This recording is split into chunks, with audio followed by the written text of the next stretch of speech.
Hey, what's up, everybody? So, why is strength and weight training so important as we get older, more than other forms of exercise? Today, we're going to get the answer to that. I'm Risa Morimoto, your host. I'm an integrative nutrition health coach, and you're watching Modern Aging, where we chat about innovative and holistic ways to elevate our health and well being as we age. If you haven't subscribed to the channel thus far, I'd love for you to do so by clicking on that little red button below and that little bell next to it to be sure to be notified whenever a new episode is uploaded. I'd also invite you to check out our website at thisismodernaging.com. So my guest today is fitness trainer Tina Tang. Tina focuses on women over 40 because that's when our bodies really start to change, and it's where strength training can really help slow down the signs of aging, and it's great for our physical and mental well-being. Tina actually created a couple of short exercise videos for the channel. You can check them out up here. She's also created a freebie for us. It's a free beginner strength workout at home cheat sheet that you can download. I'll put the link in the description section below. Basically, it's some poses and exercises that you can do at home to start strengthening your core, or your upper body, and your lower body. I actually started doing strength training a few months ago during the pandemic, and I can say now that I really feel the difference. I not only feel stronger, but I feel like I have more energy, and my mind is clearer, and I sleep better. So check it out. Hey Tina, what's up? How are you? I'm doing good. I'm so glad to see you again. I know you've done a few videos for Modern Aging, basically kind of getting through this pandemic and doing kind of exercise snacks and stuff. But today we're going to talk specifically about strength training. So before we get into that topic, I wanted to get a little bit about your story, actually, and how you got into being a fitness trainer. So unlike a lot of trainers who, if you know the average age of most fitness coaches are probably in their 20s, I got into strength training and in fitness in my early 40s. And it had started because I was going through a very difficult divorce, and I wasn't a gym rat before that. I maybe would go to the gym to go on the elliptical, whatever. But during that time, to kind of escape the loneliness of being in my apartment, I would go to the gym every day and take a class. And the classes were the strength classes. And that was my first time ever trying anything like that. And I really liked the way it made me feel. And because it was new, I was constantly asking my instructors questions like, well, what's this? Or how do I do that? And I decided to take a personal training and intensive course. And it wasn't because I thought I was going to be changing careers. I'm a jewelry designer. It was really because I wanted to learn properly how to do things, why exercises are paired together, and what's the significance of certain exercises. And that's how I got my, formal education in strength training. After that course, I started working at Equinox as a trainer, where I learned even more about strength training. Wow. So what was the initial feeling that you got that made you feel like this is something that's good for me? I'm assuming that it was mental and physical. It is. And that's why I'm such a proponent of women over 40 strength training. I know a lot of people take yoga and bar, and that does feel good. And it's not easy. I absolutely think a bar class can be very hard, but strength training, I think it's that as you continue with it, you literally see there's literal numbers showing your progress. So if before you started and you can only pick up a 5-pound dumbbell, and then you're at it and you realize, then you start moving on to a 10-pound dumbbell, and then maybe a 12-pound dumbbell. It's your body showing its progress. And why it feels empowering and important is that you realize there's a lot of things you can do for yourself that you don't need to ask someone else to do. And while I know some people are like, oh, it's nice having someone help you do stuff, but sometimes nobody's around. I'd like to be able to put my suitcase, in the overhead bin without asking for help. It is nice being offered help, but it is really nice being able to do it yourself. Carry your groceries, carry your heavy handbag without, having your arm hurt.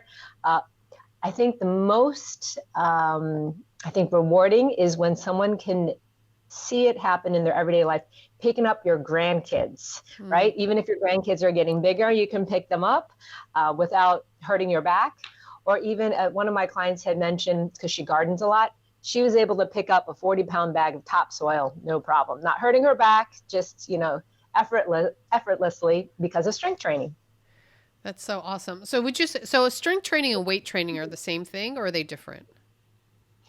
Same thing. And I think it sometimes sounds scary to women, because when they envision strength training or weight training, you think about people like Arnold Schwarzenegger or The Rock, picking up weights. Yes, they're the extreme version of strength training, like that. Someone who's made a career of it, or they compete, is going to go that way. But strength training in general is doing exercises that are weight bearing, progressively heavier, and because the only way for you to get stronger or for your muscles to be challenged is to go heavier. You can't, if you stay with the same weight your entire life, it's like with anything, there's no progress.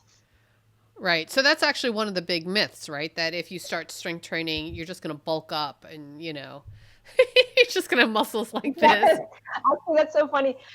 So let me give you some facts about strength training, or in terms of bulking up. People like The Rock, or even Arnold Schwarzenegger, when he was competing, they eat a lot. So if you Google it, The Rock's average calorie intake during a day is 10,000 calories. So he's eating, what? I think, between 5 and 7 meals a day. Yeah. So the reason why they eat that much is that's what is supporting their muscles, the mass.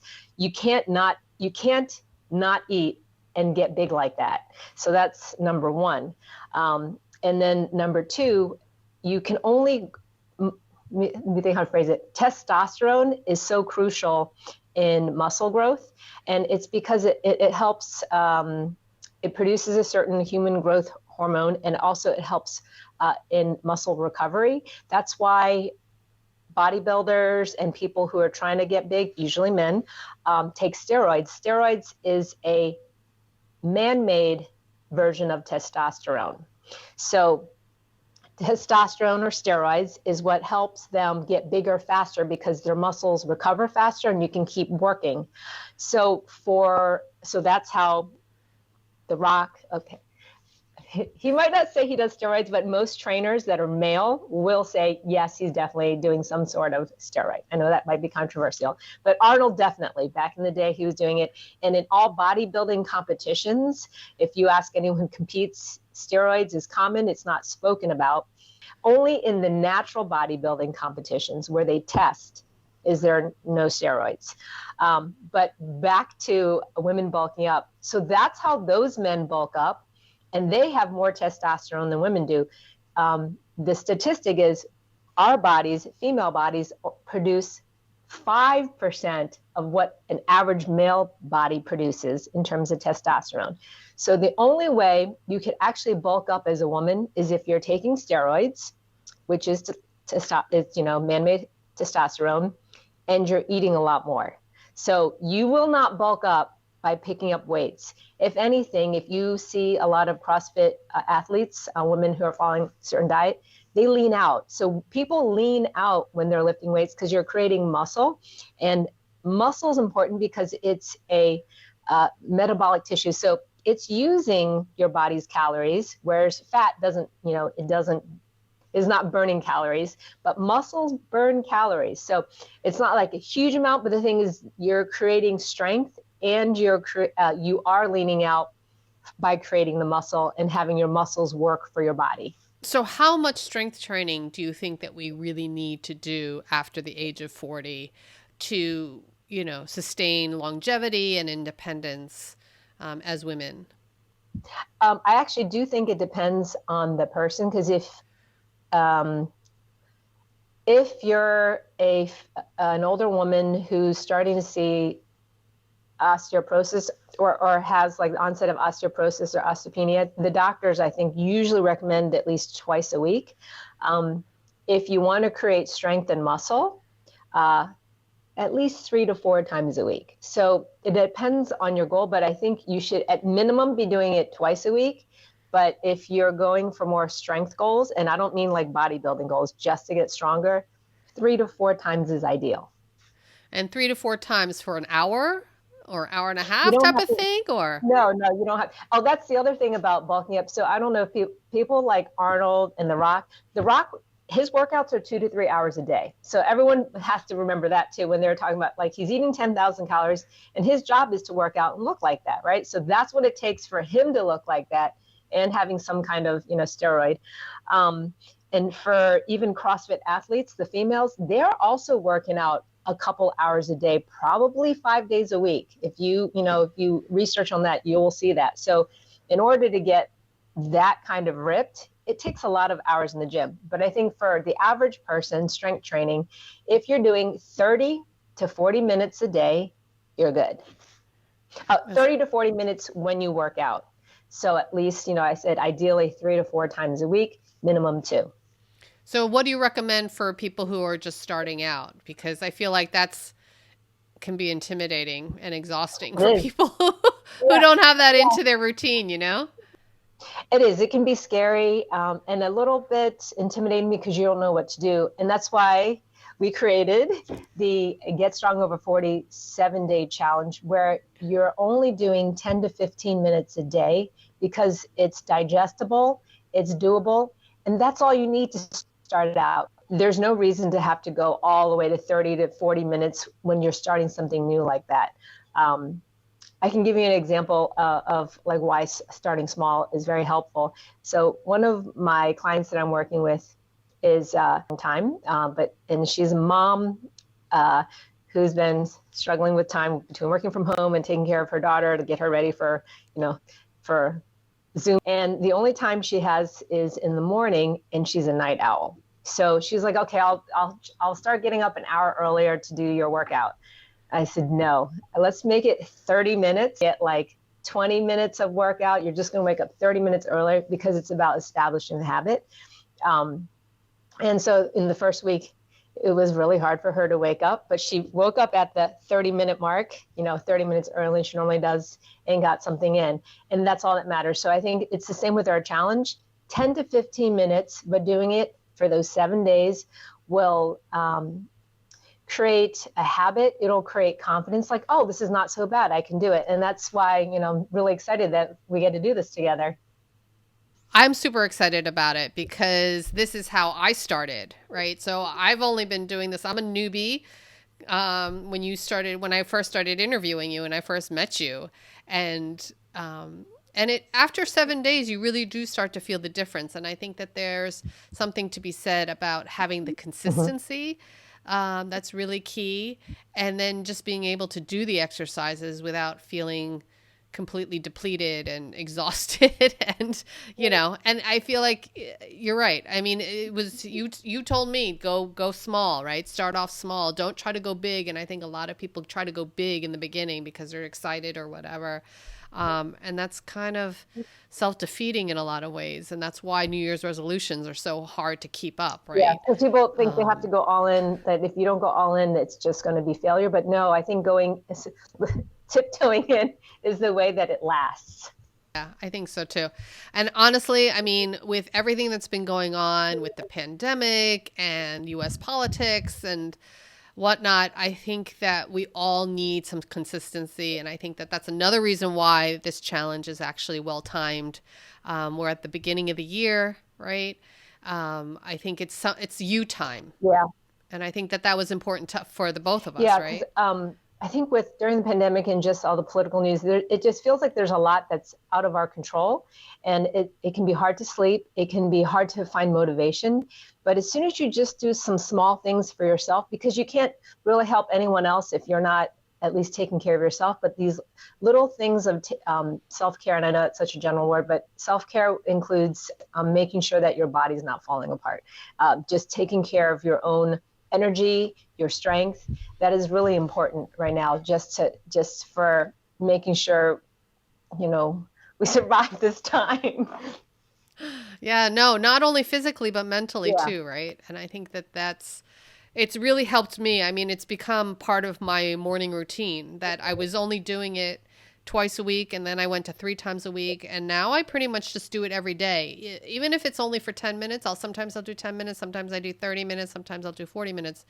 But I do something because it just helps me kind of get into that mode or, Yep. and I think the other big thing that you taught me was the fact that you also don't have to do it in the whole 40-minute chunk if you don't want to. Oh, yeah, that's actually a very good point because I think that can be intimidating for a beginner. So yes, when it comes to fitness or strength training, there's a misconception that you have to do it all in one block. And you have to remember a lot of stuff, the way we think, has to do with marketing. So classes and stuff from gyms and, marketing from gym is always going to sell it like that. But it's because it's favorable to them. So a trainer will sell like these, 40-hour blocks because that's how they work, right? And a gym's going to sell an hour class because it's easier to set up. It's not necessarily because it's better. It's just the way it works out schedule-wise. But in terms of your physical fitness, you can take a 45-minute workout and break it up throughout the day. For your body, you're still doing 45 minutes of exercise. And the only time where you want to do anything in one block is when you have a specific goal, like, oh, I'm trying to build up like a cardio endurance. Then, of course, that makes sense. Like you can only build up endurance by doing it for a certain amount of time. So if you're trying to have better endurance, you might do 45-minute run versus like sprints. But for the benefit of your health and just exercising and kind of keeping your body and joints moving and lubricated, you can spread that out throughout the day. Yeah, no, that was critical for me because so then I keep I keep these hand weights on my desk during the day. And so every once in a while, if I've noticed that I've been sitting too long, I'll get up and I'll just do whatever, You're doing little snacks. I know. Snacks. Exactly, your exercise snacks, which also is another video that you did, which I will put up here somewhere. But yeah, so I think that, in terms of I feel like there's a lot of misconceptions around exercise and strength training and that sort of thing. I think that this really is important also for women going through menopause because our bodies are changing so much. And I know that you've talked a lot about that as well. So, what is it about strength training that's so good for us, during menopause? So there's a number of reasons. So as we go through menopause or perimenopause to menopause, all the changes we're feeling is because our hormones are dropping. So estrogen and progesterone, right? And I think what's fascinating is we only think of that in terms of pregnancy and having periods, but what surprised me about menopause, it affects so many things. Those two hormones have a role in so many things in our body, including your metabolism and weight control. And then this is something new, because I noticed I was starting to thin, or my hair was starting to thin, or like I was finding a lot of like loose hair. It's more than usual. Me too. Well, that is related to estrogen dropping. So there's estrogen receptors in our hair follicles, and that affects growth. And that's why and I don't know why it's specifically up here, but I can tell you my hairdresser who's cut so many hair, she said, yes, women thin up here. It's just part of as we get older. But anyways, back to the fitness. So the dropping hormones are also part of why more women get osteoporosis than men do. So that the hormones affect the porousness or density of our bones. Whether you're a male or female, getting older, we're losing muscle mass. So why it's important for women who are perimenopause, menopause, or even post to strength train is we're trying to create strength and muscles to support just weakening joints and I guess less dense bones. So when you strength train, you can think the body's so smart. So if you're doing things that are challenging it or creating an impact on the bones just get denser because the body is, I guess it's programmed to survive, right? It's going to do whatever it takes to counter the challenges that are coming to it. So if you don't do strength or weight-bearing exercises, and then we're already in a position where the bones are starting to get weaker, there's no other way except for strength training. And I know a lot of people do Pilates or bar, but I don't think you'll find a single doctor that'll tell you to do that to help your weak bones. They're gonna always recommend strength training. And you'll find that any older woman who strength trains or embraces strength training feels more in control of her body. If you can think about it, there's all this stuff going on that we don't have control over because our hormones, we can't tell our hormones what to do, but you can control how you feel in your body and being stronger. And even though being stronger doesn't seem like it would have a mental influence, it does. You feel like, oh, I can pick that up. And it builds confidence knowing that I can pick this heavier weight up. I can pick up my grandkids without having back pain. I can pick up the topsoil, or oh my gosh, I can do this and that. It really feels good, like you did something for yourself, and it's the one thing you can control. Yeah, no, I totally agree. But I do also think that it's really super important if people are going to strength train to do it, to learn how to do it properly. Mm-hmm. You're right. Because you can throw out your back and you can hurt yourself if you don't learn how to do it properly. That's totally right. So while some of the exercises or exercises in general, people think, oh, it should be very self-explanatory because, I can move my body. But even in yoga, people can throw out like their pelvic bone, proper form in anything is super important, and having a coach show, or at least, having studied how to move, which it doesn't mean like you have to go take a personal training course, but I think it's helpful to have a coach explain, how to move, where you should feel it most, how to move your joints. That makes me think about there's a particular move that is not intuitive. That's an important exercise, a deadlift. It doesn't even mean you have to do it with a barbell, but none of us think to move that way naturally. But it's something that focuses on your hamstrings and your glutes. So strengthening the back part of your body, which we normally don't work, in everyday life, we're always like doing stuff in front of us. But yeah, that's a perfect example. When people do it incorrectly, they end up hurting the lower back. So I think that's another reason why. So the 7-day challenge is free, which Yay! is awesome. And I think it should be free. And I think it's a great way to introduce people to certain exercises, right? I think, so tell me a little bit more about it. So you've created, I think it's 3 exercises, right? Each day there'll be 3 exercises to do, and you'll just follow a video, like watching how I do it. We'll do it together. And 3 seems very manageable because it's just 3. You're just going to repeat that a few circuits. I call it a circuit. So if you've got 3 exercises, you do a certain amount of reps, and then you just kind of cycle through 1 time, 2 times, 3 times. And yes, I think at the end of the 7 days of doing that, you will feel much better in your body. And then people can join also the Facebook group. So if they have any questions. Yeah, we're going to have, I'm so excited about that. So it's not unlike other kind of challenges where you're left on your own. We have a private Facebook group where anyone who is in the challenge can pop in there to ask a question. We'll be in there posting encouraging notes and just making sure everybody's, accountable and consistent, because the goal of this challenge is to just get started and to stick with it for 7 days. Wow. And so they just go to getstrongover40.com in order to sign up. Tina, thank you so much. This was really great. I'm so excited to be partnering with you.